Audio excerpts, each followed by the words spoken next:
Howdy. So, what I do for heads,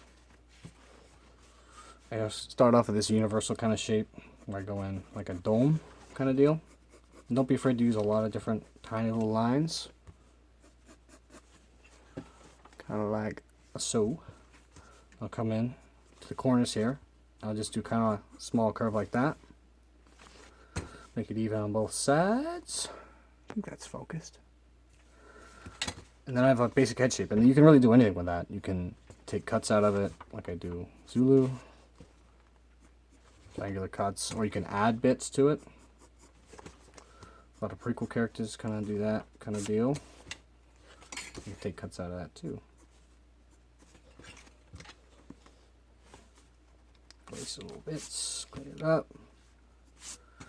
So for ears, things like cat ears, for instance, animal ears, you don't want to start quite in the middle of the head because you want to leave room in the middle for stuff like floof. So you get it a little bit off to the side, we'll curve up, and I usually meet back down somewhere along the side of the head there. And you can do just like a 2D looking thing where you just cut out the pink part, but what I like to do, gives it a little bit more of a 3D effect, is you start at the tip of the ear here and you drag the line down. Not quite parallel kind of, but it follows the same curvature. Kind of like that. Then you have you can get rid of this a little bit. And you want to draw out the whole dome because it just gives you a better idea of where things are placed. For things like bunny ears, they can really go anywhere. They don't really look off really no matter where you put them. Lop ears tend to follow the curvature of the head, or at least when I do them. And then down like that, go out, and then they usually just drop back in. Pretty easy to do. You can do really anything with that. As for eyes, you want to leave a little bit of a space on either side. And I usually do it around, like, not quite the midpoint, but usually do it by feel, but that's because I'm a weirdo. So, get those flat bits on the inside.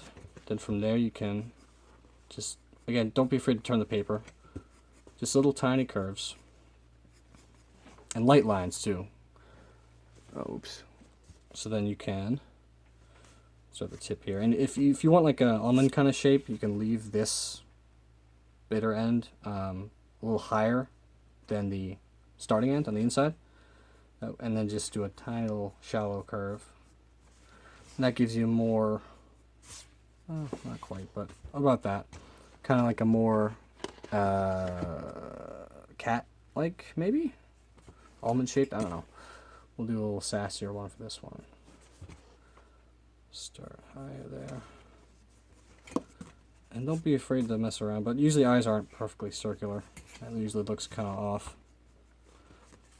Break her in. Yeah. So then for the nose, I can get rid of this line now. And you see I've left some space in the middle there.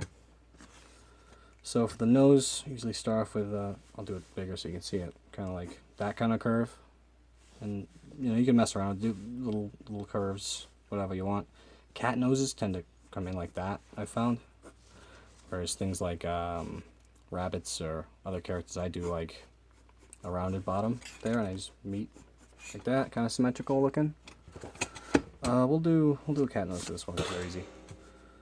That line over like that. And depending on where your character's looking, you can have it shifted either way. Like if a character's looking this way, and we can adjust the head a little bit there too. Bring it in like that, and then up there. So